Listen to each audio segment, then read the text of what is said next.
Hello everyone, Air here, and we have a new equipment banner, the Transcender's Legacy. So I'm going to review these equipment in this video. Hopefully it can help you decide if it's worth summoning for.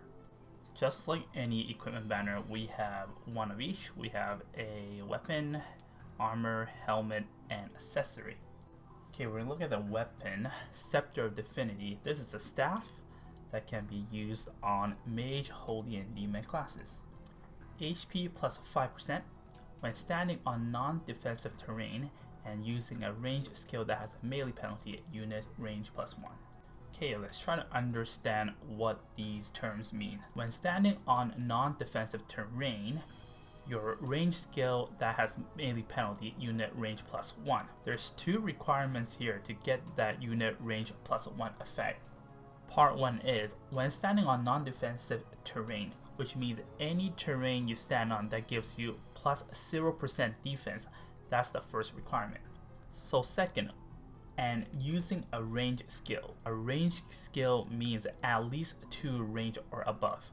So we'll talk about what that has a melee penalty means right after this. So this staff basically allows your character to deal 2+ range attack. It's not mentioned in the description, but your troops range will also plus 1. On top of that, this effect only triggers when you're entering battle. In this case, this effect does not apply to AoE skills. So range skill that has a melee penalty. What does this exactly mean? So I have this written down here. Skills that 2 range heroes obtain from their class. So when you unlock your skill from the class, I'm talking about the classes that can use this staff, which is Mage, Holy, and Demon. If you unlock a 2 range skill as a Mage, Holy, or Demon, then you will get the effect from this staff. I'm not too sure if I'm explaining this clearly, so allow me to elaborate. Okay, I'm going to name a few skills that you can unlock as a Mage class, Holy class, and Demon. Dark Reaper, Holy Word, Fireball, Lightning, and etc. So these are some of the skills that is considered as a range skill that has a melee penalty. Now we're going to look at some of the skill that is not considered as melee penalty. Basically all these skills, if it's used at melee range, they don't do full damage.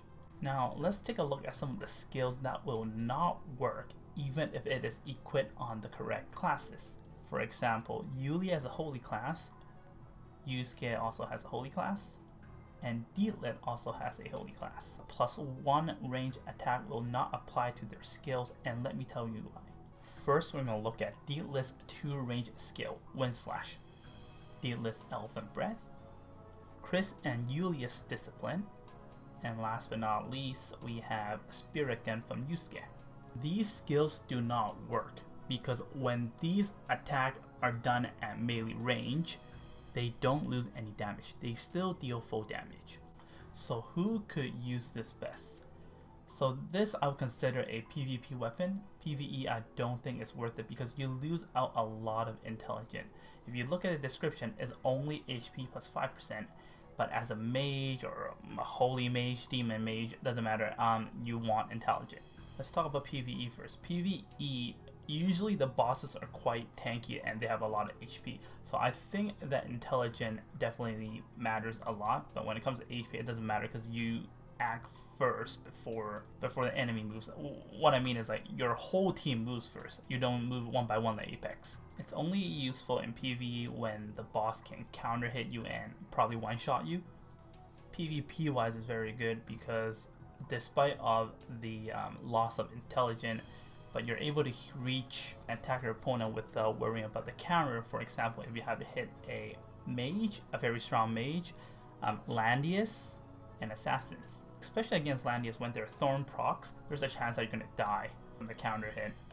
With this one here, you're really safe. I would recommend using it on Rachel. She has Dark Reaper and Holy Word. Top of that, she's a very strong character in Apex. A lot of time you want to use her as a support / attacker. With this staff here now, you can increase your opportunity without the worry of being counter attack.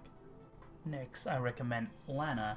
With this staff, she can attack at 4 range, however, the troops will only attack at 3 range. Young Jessica is also one of the characters that uses this staff really well because she has both Fireball and Cleanse. If you use her Divine Bestowment skill, the skills increases your attack range +3, and then Fireball and Cleanse is +2 range, so total 5 range. With this staff, it can increase it to 6 range. You can potentially sit back and snipe your opponent in Apex.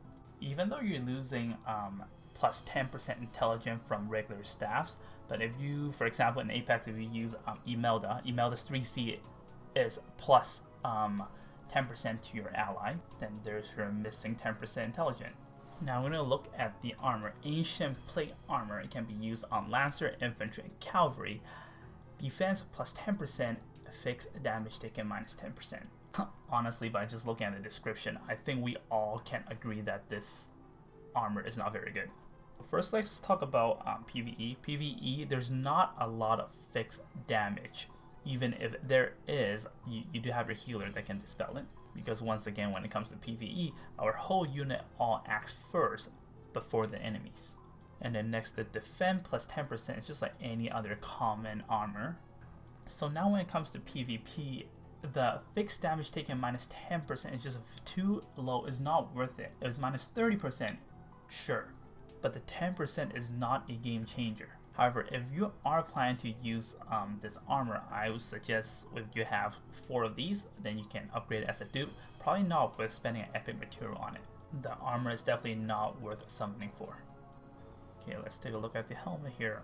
Frostfire Crown can be used on Mage, Holy, and Demon classes. Magic defense plus 10%. When attacking and entering battle, damage taken minus 10%. Like the armor, it is not very good because minus 10% damage taken is not very strong, especially only during battle. If you were to put this crown on, there are just so many more better crowns, such as Tenyo, of course. Then you have Soul Stealer, you have Charon, just name a few. This one, in my opinion, as well, is not worth summoning for. Lastly, we have the accessory. Insidious Pendant can be used on any class. All status plus 5%. When entering battle, crit plus 5%. An accessory that's quite similar to a Swordsmith Medal and Overlord Badge because all status plus 5%. Omega can use this very well because there's no accessory that increase critical. Omega is all about critical attack. The higher the crit he is, the deadlier he is. This one here, it says crit plus 5%, but with the all stats plus 5%, it's literally critical plus 10%, which no other accessory has this effect. Honestly, it just sounds like an exclusive accessory that's made for Omega. A couple more characters that can also use this very well would be Sakura and Rainforce. Their main skills are strong AoE attacks, however they do have strong single attack as well. It really depends how you play these characters. I think this might be a little bit too much on Sakura, even though all status plus 5% is nice. On top of that, crit plus 5%, but I don't see anyone having higher crit than a Sakura aside from Omega. Sakura attacks first if she has higher crit than the other opponent. If you get attacked by Omega anyways, there's no way you can attack first because it's a range attack. For Rainforce, yeah, I can see people using it because of the all status plus 5%, but he might be losing some attack damage from other accessories. Alright guys, that's it for this video, and do not forget these gears will be in the regular pool once the banner is over, which means they're not exclusive and you still have plenty of chances to get these in the near future. If you like what you're watching and if you like my contents, make sure to like, share, and subscribe to my YouTube channel, and I'll see you guys next time. Bye bye.